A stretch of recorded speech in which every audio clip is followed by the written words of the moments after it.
안녕하세요, 최현님. 요즘에 시간이 참 빠르게 느껴집니다. 벌써 가을이고 추워져요. 더울 때가 어저께 같았는데 벌써 올해도 얼마 남지 않은 것 같습니다. 이런 빠른 시간 속에서도 어디에 중심을 잡고 살아갈지 잘 모르겠습니다. 시간에 허덕이는 것 같기도 하고 그리고 시간의 주인이 돼야 하는데 시간의 노예가 되는 것도 같기도 하고 60이 가까이 되다 보니까 여러 가지 감정들이 올라옵니다. 세상 참 빠르게 흘러가요. 그래도 중심을 잡고 살아가야겠죠? 이렇게 적어주셨어요.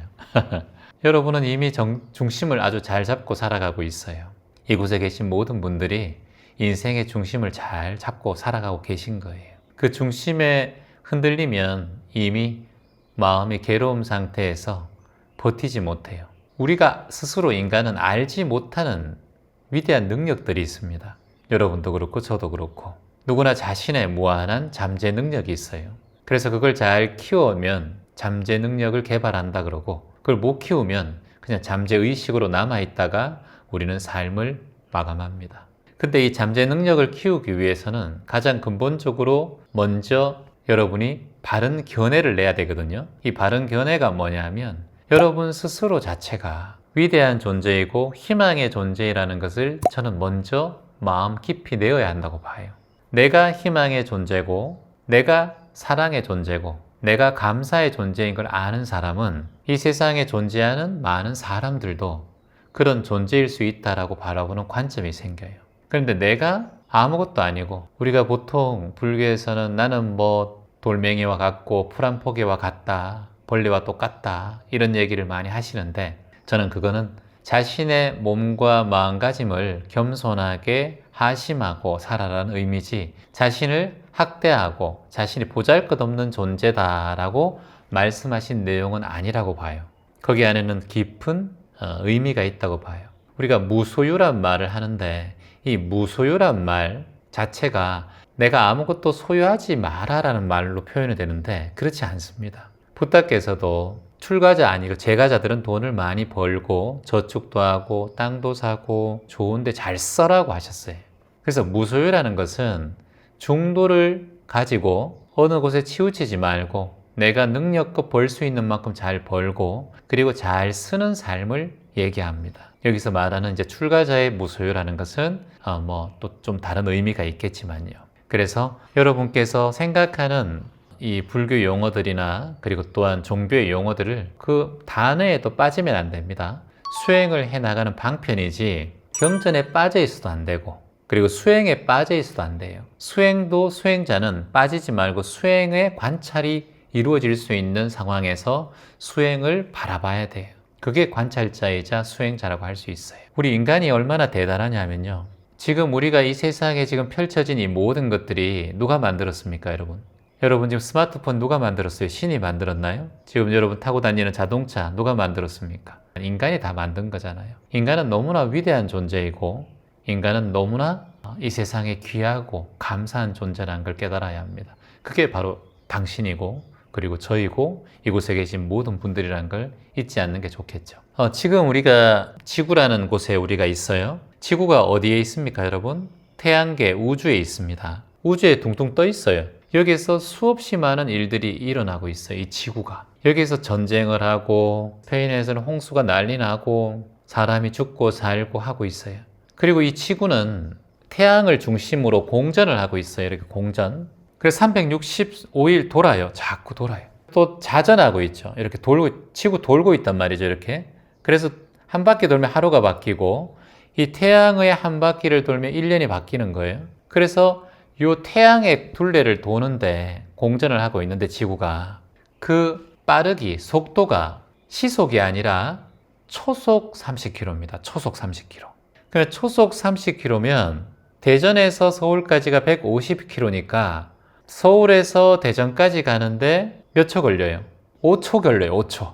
이로 말할 수가 없죠. 엄청 빠르죠. 그러니까 여러분이 엄청 빠르게 돌고 있는 지구, 공전에 아무런 영향을 받지 않고 지금 우리가 앉아서 지금 수행을 하고 물을 마시고 마음 공부를 하고 명상을 하고 있어요. 근데 이걸 느낄 수가 있습니까? 공전 속도를 인간이 느낄 수가 없어요.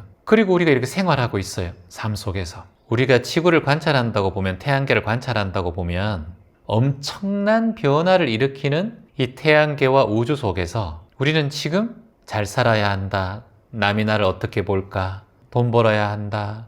이 모든 걱정과 근심과 괴로움을 안고 이 안에서 살아가고 뺑뺑 돌고 있는 거예요. 그렇게 생각하면 좀 시선이 달라지죠. 삶을 바라보는 통찰이 좀 달라져요. 이렇게 빠르게 돌아가는 세상, 나는 잘 몰랐구나.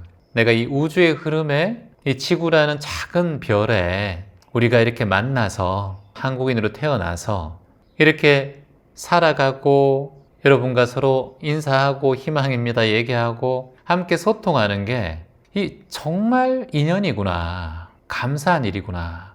여기에서 누구를 미워하고 비방하고 헐뜯고 이게 뭐가 필요한가? 좀 내려놓고 이제는 좀 마음 편하게 살자. 이 우주의 흐름을 좀 관찰하면 저는 인간에게도 그런 마음이 조금 올라오지 않을까 생각해요. 사람마다 다 달라요, 생각이. 우리가 옛 경전 중에서 장님 코끼리 만지기 경이라는 게 있어요. 예전에 이 곧 붓다가 계실 때 제자들이 서로 주장이 옳다, 네가 옳다, 내가 옳다, 내가 맞다, 네가 틀리다 이런 얘기를 자꾸 하며 싸우고 있는 거예요. 그러니까 붓다께서 제자들을 불러서 앉혀요. 제자들이여 이게 좀 앉아보거라. 내가 이야기를 하나 해줄 테니 이 이야기를 들어보고 어떻게 생각하는지 한번 비추어 보거라. 경면왕이라는 왕이 있었다. 경면왕이 아주 지혜로웠다. 아주 오래전부터 지혜로운 왕으로 소문나 있었지. 그런데 이 경면왕에게 백성들이 찾아와서 모두 다 자신의 생각만 옳고 남을 헐뜯고 아상 속에 있는 백성들에게 바르게 가르치기 위해서 백성들을 모으고 난 다음에 눈먼 장님을 모은 거예요. 그리고 난 다음에 큰 코끼리 한 마리를 그 눈먼 장님 앞에 대령합니다. 장님들에게 이 코끼리를 만져보라고 해요. 그 위치를 딱 지정해 주죠. 근데 이제 맨 뒤에 꼬리를 장님이 만져봐요. 왕이 물어요. 그래, 어떤가? 이 코끼리가 어떻게 생겼는가? 아, 이 코끼리는 마당을 쓰는 그 빗자루 같이 생겼습니다. 그리고 두 번째 장님은 코끼리의 배 부분에 손을 대고 만지게 해요. 그러니까 왕이 물어요. 코끼리는 어떻게 생겼는가? 아, 코끼리 빗자루가 아닙니다. 코끼리는 그냥 북같이 생겼습니다. 아주 탄탄한 북 같은 가죽으로 되어 있네요. 이렇게 말해요. 근데 이제 코끼리의 귀 쪽에 장님을 데려가서 귀를 만지게 합니다. 한 장님에게는. 그래, 자네는 어떻게 느껴지는가? 코끼리가, 곡식의 그 쭉정이를 골라내는 키와 같이 생겼습니다. 아주 넙대대하고. 그리고 마지막에 이제 코끼리의 코앞에 가 있는 장님에게 자네는 코끼리가 어떻게 생겼는가? 아유, 코끼리는 말할 것도 없이 그 동아줄 같이 생겼습니다. 그렇게 그 얘기를 들으니까 이 장님께서 전부 다 각 위치에 있던 장님 서로 언성이 높아지는 거예요. 싸우는 거예요. 내 주장이 옳다, 이렇게 생겼다, 우기는 거예요. 이 광경을 지켜본 백성들이 그제서야 경면왕께서 우리에게 무엇을 알려주려고 하는지 깨닫게 돼요. 우리의 인생을 바라보는 시선을 경면왕은 백성들에게 장님 코끼리 만지기로 깨닫게 해준 거예요. 백성들은 코끼리가 어떻게 생겼다라는 걸 다 알 수 있죠. 하지만 지금 장님은 그걸 못 보니까 각자의 주장을 하고 있습니다. 그래서 코끼리 전체를 뭐라고 하면 될까요? 깨달음이라고 하면 돼요. 코끼리 전체를 보는 걸 깨달음. 그러면 장님분들이 이렇게 만진 부분들을 뭐라고 하냐? 아상, 어리석음, 무명이라고 할 수 있어요. 그래서 우리가 보는 세상, 사실 우리가 우주 바깥에서 우리 지구를 본다면 초속 30km로 지구가 움직이고 있다는 걸 상상할 수 없어요. 지구에서는, 안에서는. 하지만 지구 바깥에서는 그렇게 움직이고 있는 거예요.